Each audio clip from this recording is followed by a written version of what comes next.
Hello friends, कैसे हो आप? आई होप आप सब अच्छे होंगे। जैसा कि मैंने आपको पिछली क्लास में पढ़ाया था, मतलब पिछली क्लास में मैंने आपको पढ़ाया था, वहाँ से आगे मैं आपको ले चलती हूँ। ये है बहुरूपीय परिवार। हिंदी में ये है भारतीयों के बहुरूपीय परिवार। बहुरूपीय परिवार को इंडो जर्मनिक आर्य परिवार, भारत हिती परिवार के नाम से भी जाना जाता है। बहुरूपीय परिवार की 10 शाखाएं हैं, जिन्हें ध्वनि के आधार पर शतम, सतम और केंतु दो वर्गों में बांटा जाता है। सतम परिवार और केंतुम परिवार। सतम परिवार में भारत ईरानी आर्य परिवार है, बाल्टो स्लाविक है, आर्मेनी है, अल्बानी है। यानी कि जो सतम परिवार है उसमें ये चार है। और केंतुम वर्ग में आते हैं जर्मानिक, केल्टिक, ग्रीक, तोखरी, इटाइक, इटालिक, ये सब इसमें आते हैं। और इसको मैंने इस तरह से याद रखा है, जैसे अगर आपने इसको ट्रिक पे याद कर रखना है तो मैंने क्या लिखा है साइड में, भारत ईरान में बाल्टी लेकर आए, भारत ईरान में बाल्टी लेकर आए और अमीर होकर अंबानी बनकर चले गए। भारत ईरान में बाल्टी लेकर आए और अमीर होकर अंबानी बनकर चले गए। यानी कि भारत ईरान में बाल्टोस्लाविक बाल्टी लेकर आए और अमीर होकर अंबानी बनकर चलेगी। ये मैंने आपको रखा है कि भारतीय परिवार में जो सतम परिवार है उसमें कौन कौन से, भारत ईरानी, बाल्टोस्लाविक, आर्मेनी, अल्बानी, जो ये है चार। तो इस तरह से केंतुम परिवार में जर्मानिक, केल्टिक, ग्रीक, तोखरी, हिटाई, इसको आप याद रख सकते हो। तो जो ये भारत परिवार में 10 शाखाएं हैं, ये आती है एग्जाम में, ये पूछी जाती है। तो नेक्स्ट, डॉक्टर ग्रियर्सन ने भारत ईरानी ईरानी आर्य की 3 उपवर्गों का उल्लेख किया है। कौन कौन सी किया है? जो डॉक्टर ग्रियर्सन है उन्होंने करा है ईरानी, दरद और भारतीय आर्य भाषा। कौन कौन से किए हैं? ईरानी, दरद और भारतीय आर्य भाषा। नेक्स्ट, ईरानी साहित्य का प्राचीनतम धर्म ग्रंथ अवेस्ता 7वीं सदी ईस्वी पूर्व है। अवेस्ता का अर्थ शास्त्र है। नंबर 3, अवेस्ता को बैक्टीरिया की राजभाषा होने के कारण प्राचीन बैक्ट्रियम भी कहा जाता है। कुछ लोग भूलवश अवेस्ता को जिंद भी कहते हैं। जो फ्रेंड्स मैं आपको ये बता रही हूँ, ये है जो रामचंद्र शुक्ल की जो है वस्तुनिष्ठ जो बुक है उससे मैं आपको बता रही हूँ। तो इसमें मतलब जो रामचंद्र शुक्ल की जो किताब है उसका सारा निचोड़ इस किताब में है, जो मैं आपको करवा रही हूँ नोट्स। ये मतलब इसमें मैंने जो अंडरलाइन करे हैं ये बहुत ही ज़्यादा इम्पोर्टेंट है। तो अब आगे करते हैं। अवेस्ता को बैक्टीरिया की राजभाषा होने के कारण प्राचीन बैक्ट्रियम भी कहा जाता है। कुछ लोग भूलवश अवेस्ता को जिंद भी कहते हैं। तो ये है इम्पोर्टेंट, जो मैं इम्पोर्टेंट को मैं करवाऊंगी आपको। नेक्स्ट पेज पे ले चलती हूँ। ये है भारतीय आर्य भाषाएं। जैसे ऊपर देखो, ईरानी भाषाएं कौन कौन सी है? पश्चिमी, पूर्वी। पश्चिम आता है मीडियन, प्राचीन फारसी। पूर्वी में आता है अवेस्ता, मोगदियन, पामीर। तो इस तरह से नीचे देखो। नेक्स्ट में दरद शब्द का अर्थ पर्वत होता है। दरद शब्द का अर्थ पर्वत होता है। इसका प्राचीन नाम पैशाची प्राकृत भी है। दरद भाषाओं का क्षेत्र पामीर और पश्चिमोत्तर पंजाब है। दरद उपवर्ग की प्रमुख भाषाएं कश्मीरी, शीना, चित्राली, काफिर, कोहिस्तानी आदि है।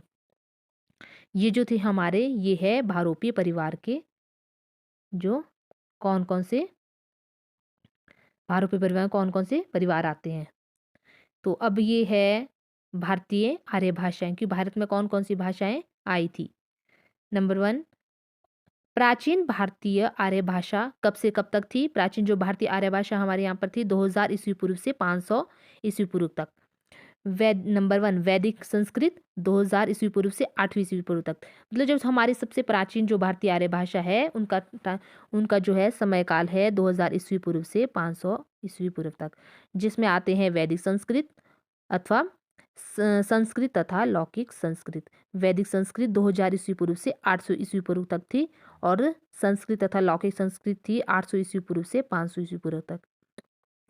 तो दूसरी, तो मध्यकालीन आर्य भाषा में आती है 500 ईस्वी पूर्व से 1000 ईस्वी पूर्व तक। और मध्यकाल में आता है पाली, प्राकृत, अपभ्रंश। पाली प्रथम प्राकृत, प्राकृत द्वितीय प्राकृत, अपभ्रंश तृतीय प्राकृत। तो पाली 500 ईस्वी पूर्व से 1 ईस्वी तक, प्राकृत 1 ईस्वी से 500 ईस्वी तक, तो अपभ्रंश 1 ईस्वी से 1000 ईस्वी तक। तो उसके बाद है आधुनिक भारतीय आर्य भाषा, जो 1000 से अब तक चली आ रही है। प्राचीन, नेक्स्ट है प्राचीन भारतीय आर्य भाषा। वैदिक संस्कृत प्राचीन भारतीय आर्य भाषा का प्राचीनतम नमूना वैदिक साहित्य में दिखाई देता है। और जो ये है हमारे जो है वैदिक संस्कृत, जिसमें हमारे प्राचीन जो धर्म ग्रंथ वगैरह हैं वो इसमें वैदिक संस्कृत में आते हैं।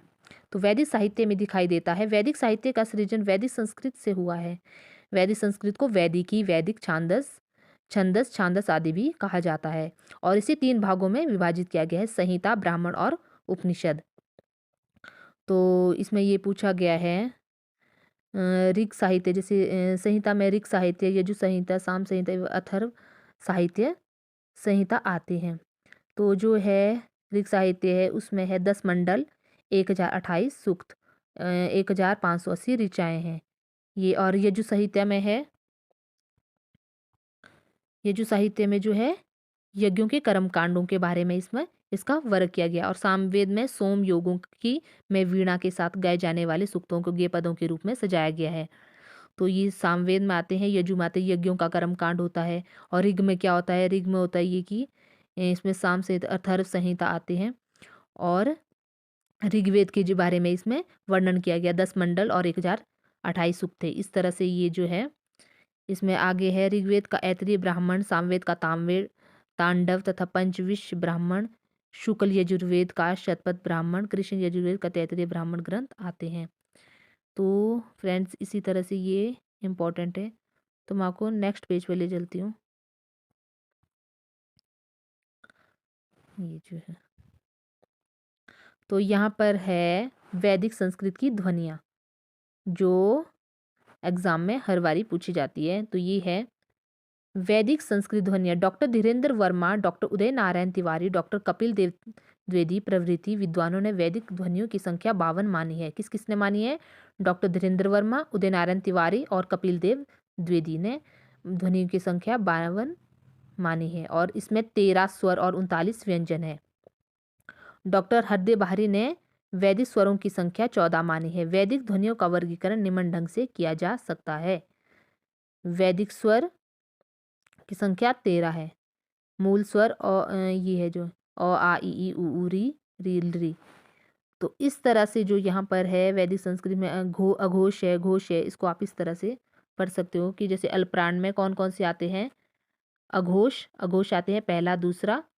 और अल्पप्राण में आते हैं पहला, तीसरा, पांचवा। महाप्राण में दूसरा और चौथा। और यहाँ पर जो दिया है अघोष में आते हैं तीसरा, चौथा, पांचवा। और अघोष में आते हैं पहला, दूसरा, घोष में तीसरा, चौथा, पांचवा। ये आपने इसको इस सीक्वेंस में याद रखना है।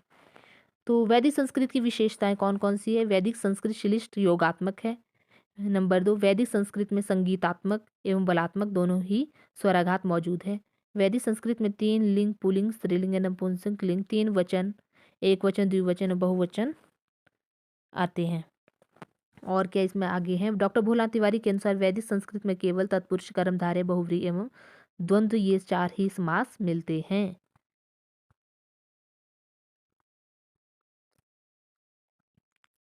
तो फ्रेंड्स आज की वीडियो में बस इतना ही। जो इम्पोर्टेंट तो वो मैंने आपको पढ़ा दिए हैं।